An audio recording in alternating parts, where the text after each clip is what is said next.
The scripture Mahanirvana Tantra is brought to you by not a profit org, the place on the internet to find spiritual guidance powered by artificial intelligence. Dhyana. In the lotus of my heart I contemplate the divine intelligence, the Brahman without distinctions and difference, knowable by Hari, Hara, and Vidhai, whom yogas approach in meditation, he who destroys the fear of birth and death, who is existence, intelligence, the root of all the three worlds. Having thus contemplated the Supreme Brahman, the worshipper should, in order to attain union with Brahman, worship with offerings of his mind. For perfume let him offer to the Supreme Soul the essence of the earth, for flowers the ether, for incense the essence of the air, for light the luster of the universe, and for food the essence of the waters of the world.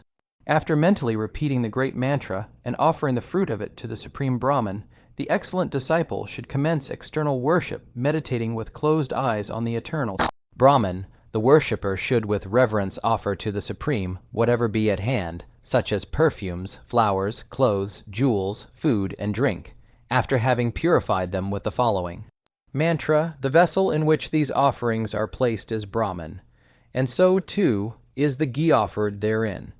Brahman is both the sacrificial fire and he who makes the sacrifice, and to Brahman he will attain whose mind is fixed on the Brahman by the performance of the rites which lead to Brahman.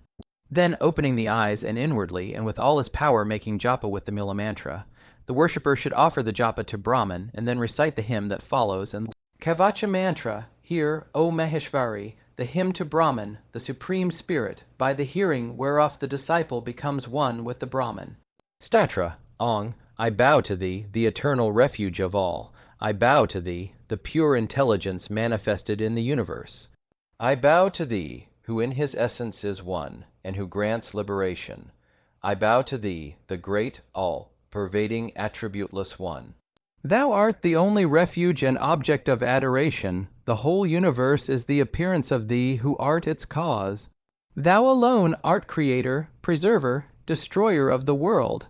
Thou art the sole immutable supreme, who art neither this nor that, dread of the dreadful, terror of the terrible. Refuge of all beings, purificator of all purificators, thou alone rulest the high placed ones, supreme over the supreme, protector of the protectors. O Supreme Lord, in whom all things are, yet unmanifest in all, imperceptible by the senses, yet the very truth. Incomprehensible, imperishable, all-pervading hidden essence, Lord and light of the universe, save us from harm.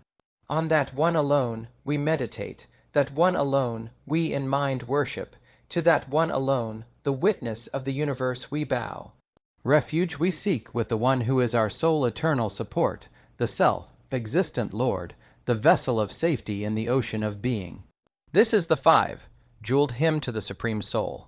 He who pure in mind and body recites this hymn is united with the Brahman. It should be said daily in the evening, and particularly on the day of the moon. The wise man should read and explain it to such of his kinsmen as believe in Brahman. I have spoken to you, O Devi, of the jeweled hymn, O graceful one. Listen now to the jagan-mangala mantra of the amulet, by the wearing and reading whereof one becomes a knower of the Brahman. Mantra. May the Supreme Soul protect the head. May the Supreme Lord protect the heart. May the Protector of the world protect the throat. May the all-pervading, all-seeing Lord protect the face. May the soul of the universe protect my hands. May he who is intelligence itself protect the feet. May the eternal and supreme Brahman protect my body in all its parts always. The rishi of this world, beneficent amulet is Sadashiva. The verse is Anushtup. Its presiding devata is the Supreme Brahman, and the object of its use is the attainment of dharma, artha, kama, and moksha. He who recites this protective mantra after offering it to its rishi attains knowledge of Brahman, and is one immediately with the Brahman. If written on birch bark and encased in a golden ball, it be worn round the neck or on the right arm, its wearer attains all kinds of powers. I have now revealed to thee the amulet mantra of the Supreme Brahman. It should be given to the favorite disciple, who is both devoted to the Guru and possessed of understanding. The excellent sadhaka shall, after reciting the mantra and the hymn with reverence, salute the Supreme. Salutation, Ong. I bow to the Supreme Brahman. I bow to the Supreme Soul. I bow to him who is above all qualities. I bow to the ever, existent again and again. The worship of the Supreme Lord may be by body or mind or by word, but the one thing needful is purity of disposition. After worshipping in the manner of which I have spoken, the wise man should with his friends and kinsmen partake of the holy food consecrated to the Supreme Spirit. In the worship of the Supreme, there is no need to invoke him to be present, or to desire him to depart. It may be done always and in all places. It is of no account whether the worshipper has or has not bathed, or whether he be fasting or have taken food. But the Supreme Spirit should ever be worshipped with a pure heart. After purification by the Brahma-Mantra, whatever food or drink is offered to the Supreme Lord becomes itself purifying. The touch of inferior castes may pollute the water of Ganga and the Shalagrama, but nothing which has been consecrated to the Brahman can be so polluted. If dedicated to Brahman with this mantra, the worshipper with his people may eat of anything, whether cooked or uncooked. In the partaking of this food, no rule as to caste or time need be observed. No one should hesitate to take the leavings from the plate of another, whether such another be pure or impure. Whenever and whatsoever the place may be, howsoever it may have been attained, eat without scruple or inquiry the food dedicated to the Brahman. Such food, O Divi, even the Devis do not easily get, and it purifies even if brought by a Chamdala, or if it be taken from the mouth of a dog. As to that which the partaking of such food affects in men, what, O adored of the Devis, shall we say of it? It is deemed excellent even by the Devis. Without a doubt the partaking of this holy food, be it but once only, frees the greatest of sinners and all sinners of their sins. The mortal who eats of it acquires such merit as can only otherwise be earned by bathing and alms at 35 millions of holy places. By the eating of it 10 million times greater merit is gained than by the horse, sacrifice, or indeed by any other sacrifice whatever. Its excellence cannot be described by 10 million tongues and 1,000 million mouths. Wherever the sadhaka may be, and though he be a Chandala, he attains to union with the Brahman the very moment he partakes of the nectar dedicated to him. Even Brahmins versed in the Vedanta should take food prepared by Lok. Asked men if it be dedicated to the Brahman. No distinction of caste should be observed in eating food dedicated to the Supreme Spirit. He who thinks it impure becomes a great sinner. It would be better, O beloved, to commit 100 sins or to kill a Brahmana than to despise food dedicated to the Supreme Brahman. Those fools who reject food and drink, made holy by the great mantra, cause the fall of their ancestors into the lower regions, and they themselves go headlong into the hell of blind darkness, where they remain until the dissolution of things. No liberation is there for such as despise food dedicated to Brahman. In the sadhana of this great mantra, even acts without merit become meritorious. In slumber merit is acquired, and acts are accepted as rightful which are done according to the worshipper's desires. For such what need is there of Vedic practices, or for the matter of that what need is there even of those of the Tantra? Whatever he does according to his desire, that is recognized as lawful in the case of the wise believer in the Brahman. For them there is neither merit nor demerit in the performance or non-performance of the customary rites. In the sadhana of this mantra, his faults or omissions are no obstacle. By the sadhana of this mantra, O great Divi, man becomes truthful, conqueror of the passions, devoted to the good of his fellow men, one to whom all things are indifferent, pure of purpose, free of envy and arrogance, merciful and pure of mind, devoted to the service and seeking thee of his parents, a listener ever to things divine, a meditator ever on the Brahman. His mind is ever turned to the search for Brahman, with strength of determination holding his mind in close control. He is ever conscious of the nearness of Brahman.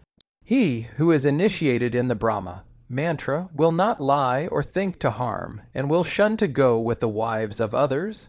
At the commencement of all rites let him say, Tat Sat, and before eating or drinking aught let him say, I dedicate this to Brahman.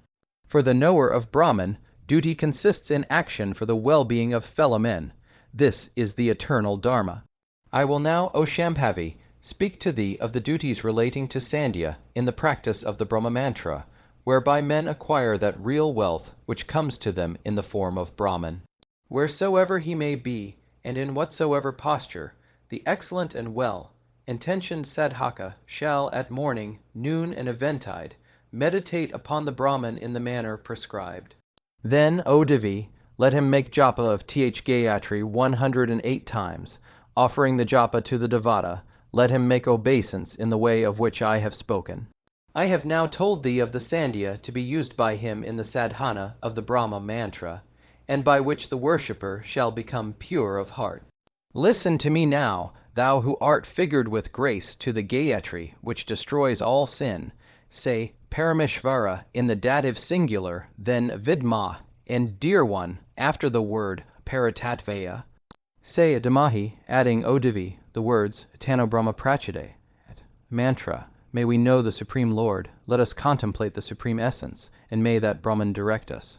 This is the auspicious Brahma-Gayatri, which confers dharma, artha, kama, and moksha. Let everything which is done, be it worship or sacrifice, bathing, drinking, or eating, be accompanied by the recitation of the Brahma-Mantra. When arising at the middle of the 4th quarter of the night, and after bowing to the preceptor, who gave initiation in the Brahma-Mantra, let it be recited with all recollection. Then obeisance should be made to the Brahman as aforesaid, after meditating upon him. This is the enjoined morning rites. For pure Ashcharana, O beautiful one, japa of the mantra should be done 2,000 times, for oblations 3,200 times, for the presenting of or offering water to the Devata 320 times, for purification before worship 2 times, and aromanas should be feasted 4 times. In Purashcharana, no rule need be observed touching food, or as regards what should be accepted or rejected. Nor need an auspicious time nor place for performance be selected. Whether he be fasting or have taken food, whether with or without bathing, let the sadhaka, as he be so inclined, make sadhana with this supreme mantra. Without trouble or pain, without hymn, amulet, nyasa, mudra, or setu, without the worship of Ganesha as the thief, yet surely and shortly the most supreme Brahman is met face to face. In the sadhana of this great mantra, no other sankalpa is necessary than the inclination of the mind thereto and purity of disposition. The worshipper of Brahman sees Brahman in everything. The worshipper does not sin, nor does he suffer harm, should he perchance in such sadhana omit anything. On the contrary, if there be any omission, the use of this great mantra is the remedy therefor. In this terrible and sinful age devoid of tapas, which is so difficult to traverse, the very seed of liberation is the use of the Brahma-Mantra. Various tantras and agamas have prescribed various modes of sadhana, but these, O great Divi, are beyond the powers of the feeble men of this age. For these, O beloved, are short-lived, without enterprise, their life dependent on food, covetous, eager to gain wealth, so unsettled in their intellect that it is without rest, even in its attempts at yoga. Incapable, too, are they of suffering and impatient of the austerities of yoga. For the happiness and liberation of such have been ordained the way of Brahman. O Divi, verily and verily I say to you that in this age there is no other way to happiness and liberation than that by initiation in Brahma-Mantra. I again say to you, there is no other way. The rule in all the tantras is that that which is prescribed for the morning should be done in the morning, sandhya thrice daily, and worship at midday. But, O auspicious one, in the worship of Brahman there is no other rule but the desire of the worshipper. Since in Brahmo, worship rules are but servants, and the prohibitions of other worships do not prevail, who will seek shelter in any other. Let the disciple obtain a guru who is a knower of Brahman, peaceful and of placid mind, and then, clasping his lotus, like feet, let him supplicate him as follows. Supplication to the guru. O merciful one, Lord of the distressed, to thee I have come for protection. Cast then the shadows of thy lotus, like feet over my head, O thou whose wealth is fame. Having thus with all his powers prayed to and worshipped his guru, let the disciple remain before him in silence with folded hands. The guru will carefully examine the signs on and qualities of the disciple, kindly call the latter to him, and give to the good disciple the great mantra. Let the wise one, sitting on a seat, with his face to the east or to the north, place his disciple on his left, and gaze with tenderness upon him. The guru, after performing Rishi Nyasa, will then place his hand on his disciple's head, and for the siddhi of the latter, make japa of the mantra 108 times. Let the excellent guru, ocean of kindness, next whisper the mantra 7 times into the right ear of the disciple, if he be a Brahmana, or into the left ear, if he be of another caste. O Kalika, I have now described the manner in which instructions in Brahma-Mantra should be given. For this there is no need of puja, and his sankalpa should be mental only. The guru should then raise the disciple, now become his son, who is lying prostrate at his lotus feet, and say with affection the following. Reply of the guru. Rise, my son, thou art liberated. Be ever devoted to the knowledge of Brahman. Conquer thy passions. May thou be truthful, and have strength and health. Let the excellent disciple on rising make an offering of his own self, money or a fruit, as he may afford. Remaining obedient to his preceptor's commands, he may then roam the world like a diva. Immediately upon his initiation into this mantra, his soul is suffused with the divine being. What need then, O Deveshi, for such an one to practice various kinds of sadhana? O dearest one, I have now briefly told you of the initiation into the Brahma-Mantra. For such initiation, the merciful mood of the guru is alone necessary. The worshipper of the divine power of Shiva, of the sun, of Vishnu, Ganesha, Brahmanas versed in the Vedas, and all other castes may be initiated. It is by the grace of this mantra, O Divi, that I have become the Diva of Devas, have conquered death, and have become the guru of the whole world. By it I have done whatever I will, casting from me ignorance and doubt. Brahma was the first to receive the mantra from me, and he taught it to the Brahmarshis, who taught it to the Devas. From these the Devarshis learnt it. The sages learnt it of these last, and royal rishis learnt it of sages, and all have thus, through the grace of the Supreme Spirit and this mantra, become one with Brahman. In the use of this Brahma-Mantra, O great Divi, there are no restrictions. The guru may without hesitation give his disciple his own mantra. A father may initiate his sons, a brother his brothers, a husband his wife, a maternal uncle his nephews, a maternal grandfather his grandsons. Such fault as elsewhere there is in other worships, in the giving of one's own mantra, in initiation by a father or other near relative, does not exist in the case of this great and successful mantra. He who has heard it, however it may be, from the lips of one initiate in the knowledge of Brahman, is purified, and attains the state of Brahman, and is affected neither by virtue nor sin. The householder of the Brahmanas and other castes who pray with the Brahma-Mantra should be respected and worshipped as being the greatest of their respective classes. Brahmanas at once become like those who have conquered their passions, and lower castes become equal to Brahmanas. Therefore let all worship those initiate in the Brahma-Mantra, and thus possessed of divine knowledge. They who slight them are as wicked as the slayers of Brahmanas, and go to a terrible hell, where they remain as long as the sun and stars endure. To revile and calumniate a worshipper of the Supreme Brahman is a sin 10 million times worse than that of killing a woman or bringing about an abortion. As men by initiation in the Brahma-Mantra become freed of all sins, so, O Divi, also may they be freed by the worship of thee. End of third joyful message entitled Description of the Worship of the Supreme Brahman, Chapter 4, Introduction of the Worship of the Supreme Prakriti. Having listened with attention to that which has been said concerning the worship of the Supreme Brahman, the Supreme Divi greatly pleased again thus questioned Shankara.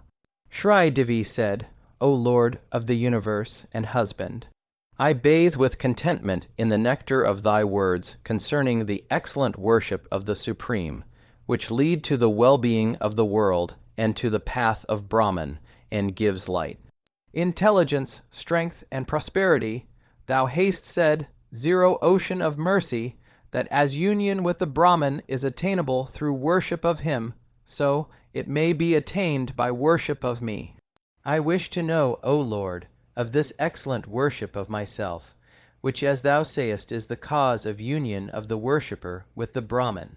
What are its rites, and by what means may it be accomplished? What is its mantra, and what the form of its meditation and mode of worship? O Shambh, who but thee, great physician of earthly ills, is fit to speak of it, from its beginning to its end, and in all its detail agreeable as it is to me, and beneficent to all humanity. Hearing the words of the Divi, the Deva of Devas, husband of Parvati, was delighted and spoke to her thus. Shri Sadashiva said, Listen, O thou of high fortune and destiny, to the reasons why thou shouldst be worshipped, and how thereby the individual becomes united with the Brahman. Thou art the only para-prakriti of the Supreme Soul Brahman, and from thee has sprung the whole universe, O Shiva, its mother. O gracious one, whatever there is in this world, of things which have and are without motion, from Mahat to an atom, owes its origin to, and is dependent on thee. Thou art the original of all the manifestations. Thou art the birthplace of even us. Thou knowest the whole world, yet none know thee. Thou art Kali, Tarini, Durga, Shidashi, Bhuvanj, Vari, Dhumavati. Thou art Bagala, Bhairavi, and Ch. Hinamastaka. Thou art Annapurna, Vagdevi, Kamalalaya. Thou art the image or embodiment of all the Shaktis and of all the Devas. Thou art both subtle and gross, manifested and veiled, formless, yet with form, who can understand thee.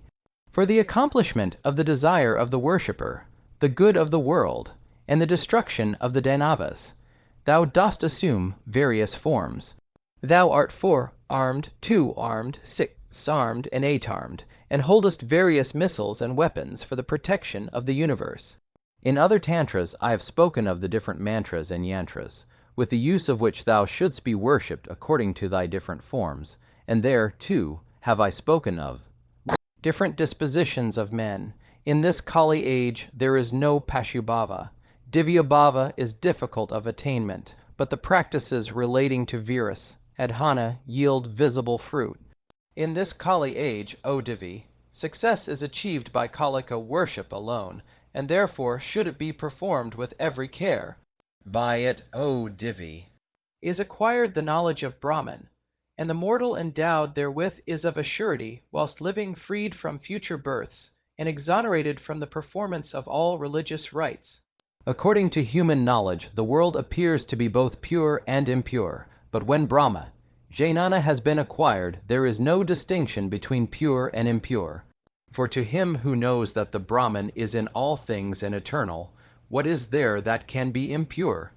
Thou art the image of all, and above all thou art the mother of all. If thou art pleased, O Queen of the Devas, then all are pleased. Before the beginning of things thou didst exist in the form of a darkness which is beyond both speech and mind, and of thee, by the creative desire of the Supreme Brahman, was the entire universe born. This universe, from the great principle of Mahat down to the gross elements, has been created by thee, since Brahman cause of all causes is but the instrumental cause. It is the ever-existent, changeless, omnipresent, pure intelligence unattached to, yet existing in and enveloping all things.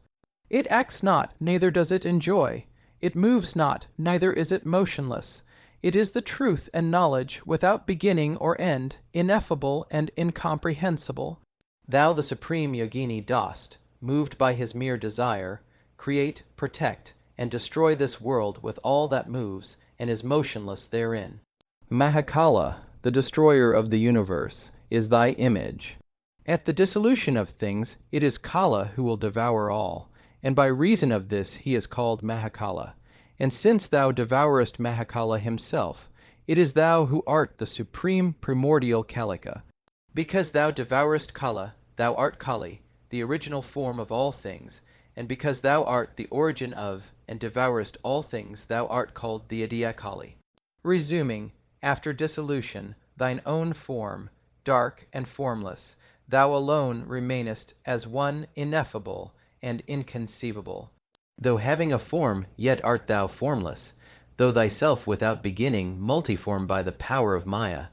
Thou art the beginning of all, creatrix, protectress, and destructress that thou art. Hence it is, zero, gentle one, that whatsoever fruit is attained by initiation in the Brahma-Mantra, the same may be had by the worship of thee.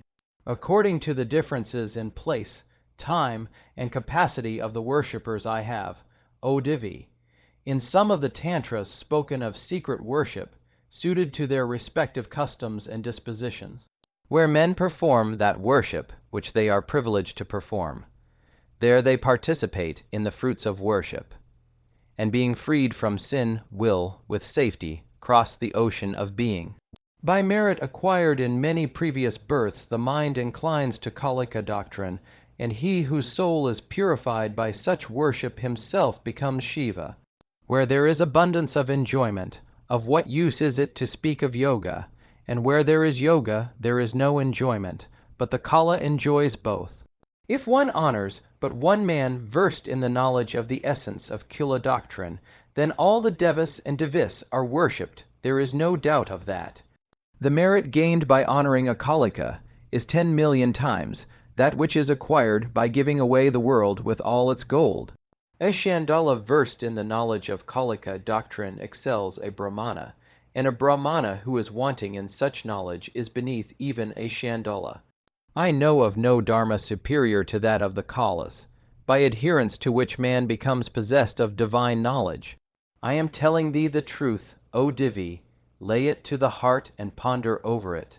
There is no doctrine superior to the Kalika doctrine, the most excellent of all. This is the most excellent path, kept hidden by reason of the crowd of Pashas. But when the Kali age advances, this pathway will be revealed. Verily and verily I say unto you, that when the Kali age reaches the fullness of its strength, there will be no Pashas, and all men on earth will be followers of the Kalika doctrine.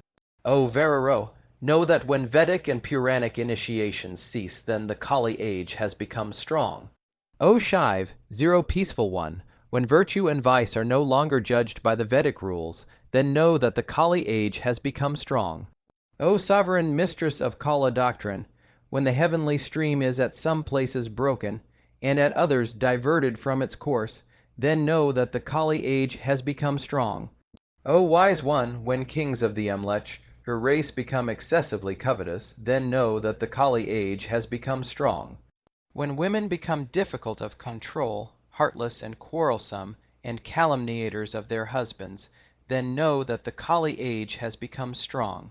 When men become subject to women and slaves of lust, oppressors of their friends and gurus, then know that the Kali age has become strong. When the fertility of the earth has gone and yields a poor harvest, when the clouds yield scanty rain, and trees give meager fruit, then know that the Kali age has become strong. When brothers, kinsmen, and companions, prompted by the desire for some trifle, will strike one another, then know that the Kali age has become strong. When the open partaking of flesh and liquor will pass without condemnation and punishment, when secret drinking will prevail, then know that the Kali age has become strong. As in the Satya, Treta, and Dvapara ages wine and the like could be taken, so they may be taken in the Kali age in accordance with the Kalika Dharma. The Kali age cannot harm those who are purified by truth, who have conquered their passions and senses, who are open in their ways, without deceit, are compassionate, and follow the Kala doctrine. The Kali age cannot harm those who are devoted to the services of their guru, to the lotus of their mother's feet, and to their own wives. The Kali age cannot harm those who are vowed to and grounded in truth, adherents of the true dharma, and faithful to the performance of Kalika rites and duties. The Kali age cannot harm those who give to the truthful Kalika yogi the elements of worship, which have been previously purified by Kalika rites. The Kali age cannot harm those who are free of malice, envy, arrogance, and hatred, and who are firm in the faith of Kalika dharma. The Kali age cannot harm those who keep the company of Kalikas, or live with Kalika sages, or serve the Kalikas. The Kali age cannot harm those Kalikas who, whatever they may appear outwardly to be, yet remain firm in their Kalika dharma, worshipping thee according to its doctrine. The Kali age cannot harm those who perform their ablutions, charities, penances, pilgrimages, devotions, and offerings of water according to the Kalika ritual. The Kali age cannot harm those who perform the 10 purificatory ceremonies, such as the blessing of the womb, obsequial ceremonies of their fathers, and other rites according to Kalika ritual. The Kali age cannot harm those who respect the Kala Tattva, Kala Dravya, and Kala Yogi. The Kali age is but the slave of those who are free of all crookedness and falsehood, men of candor, devoted to the good of others, who follow Kalika ways. In spite of its many blemishes, the Kali age possesses one great merit, that from the mere intention of a Kalika of firm resolution, desired result ensues. In the other ages, O Divi, effort of will produced both religious merit and demerit, but in the Kali age men by intention merely acquire merit only, and not demerit. The slaves of the Kali age, on the other hand, are those who know not Kulachara, and who are ever untruthful, and the persecutors of others. They too are the slaves of the Kali age, who have no faith in Kulacharas, who lust after others' wives, and hate them, who are faithful to Kalika doctrine. In speaking of the customs of the different ages, I have, O gentle one, and out of love, O Parvati, truly recounted to thee the signs of the dominance of the Kali age. When the Kali age is made manifest, piety is enfeebled, and truth alone remains. Therefore should one be truthful. O thou virtuous one, know this for certain, that whatsoever man does with truth that bears fruit. There is no dharma higher than truth, there is no sin greater than falsehood. Therefore should man seek protection under truth with all his soul. Worship without truth is useless, and so too without truth is the japa of mantras and the performance of tapas. It is in such cases just as if one sowed seed in salt earth. Truth is the appearance of the Supreme Brahman. Truth is the most excellent of all tapas. Every act is rooted in truth. Than truth there is nothing more excellent. Therefore has it been said by me that when the sinful Kali age is dominant, Kala ways should be practiced truthfully and without concealment. Truth is divorced from concealment. There is no concealment without untruth. Therefore is it that the Kalika sadhaka should perform his Kalika sadhana openly. What I have said in other Kalika tantras about the concealment of Kalika, dharma not being blameworthy, is not applicable when the Kali age becomes strong. In the first, or Satya, age, O Devi, virtue possessed the 4 quarters of its whole. In the Treta age it lost 1 quarter of its virtue. In the Dvapara age there was of virtue but 2 quarters, and in the Kali age it has but 1. In spite of that, truth will remain strong, though tapas and charity become weakened. If truth goes, virtue goes also. Therefore, of all acts, truth should be the abiding support. O sovereign mistress of the Kala Dharma, since men can in this age have recourse to Kalika Dharma only, if that doctrine be itself infected with untruth, how can there be liberation? With his soul purified in every way by truth, man should, according to his caste and stage of life, perform the following acts in the manner shown by me: initiation, worship, recitation of mantras. The worship of fire with ghee, repetition of mantras, private devotions, marriage, the conception ceremony, and that performed in the 4th, 6th, or 8th months of pregnancy, the natal rite, naming and tanjore ceremonies, and obsequial rites upon cremation and after death. All such ceremonies should be performed in the manner approved by the Agamas. The ritual which I have ordained should be followed, too, as regards Shraddha at holy places, dedication of a bull, the autumnal festival, on setting out on a journey, on the first entry into a house, the wearing of new clothes or jewels, dedication of tanks, wells, or lakes, in the ceremonies performed at the phases of the moon, the building and consecration of houses, the installation of devas, and in all observances to be performed during the day or at night, in each month, season, or year, and in observances both daily or occasional, and also in deciding generally what ought and what ought not to be done, and in determining what ought to be rejected and what ought to be adopted. Should one not follow the ritual ordained, whether from ignorance, wickedness, or irreverence, then one is disqualified for all observances, and becomes a worm in dung. O Maheshi, if when the Kali age has become very powerful, any act be done in violation of my precepts, then that which happens is the very contrary of that which is desired. Initiation of which I have not approved destroys the life of the disciple, and his act of worship is as fruitless as oblations poured on ashes, and the diva whom he worships becomes angry or hostile, and at every step he encounters danger. Ambika, he who during the dominance of the Kali age, knowing my ordinances, yet performs his religious observances in other ways, is a great sinner. The man who performs any vrata, or marries according to other ways, will remain in a terrible hell so long as the sun and moon endure. By his performance of vrata he incurs the sin of killing a Brahmana, and similarly by being invested with the sacred thread he is degraded. He merely wears the thread, and is lower than a Chandala, and so too the woman who is married according to other ways than mine is to be despised, and zero sovereign mistress of the Kalas. The man who so marries is her associate in wrong, and is day after day guilty of the sin of going with a prostitute. From him the Devata will not accept food, water, and other offerings, nor will the Pitris eat his offerings, considering them to be as it were mere dung and pus. Their children are bastards, and disqualified for all religious, ancestral, and kalika observances and rites. To an image dedicated by rites other than those prescribed by Sham, who the diva never comes, benefit there is none either in this or the next world. There is but mere waste of labor and money. A shraddha performed according to other rites than those prescribed by the agamas is fruitless, and he who performs it will go to hell together with his Pitris. The water offered by him is like blood, and the funeral cake like dung.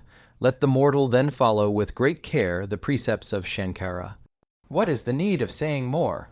Verily and verily I say to you, O Divi, that all that is done in disregard of the precepts of Sham, who is fruitless. For him who follows not his precepts, there is no future merit. That which has been already acquired is destroyed, and for him there is no escape from hell. O great ruler, the performance of daily and occasional duties in the manner spoken of by me is the same as worshipping thee. Listen, O Divi, to the particulars of the worship with its mantras and yantras, which is the medicine for the ills of the Kali age. End of the 4th chapter, entitled Introduction of the Worship of the Supreme Prakriti.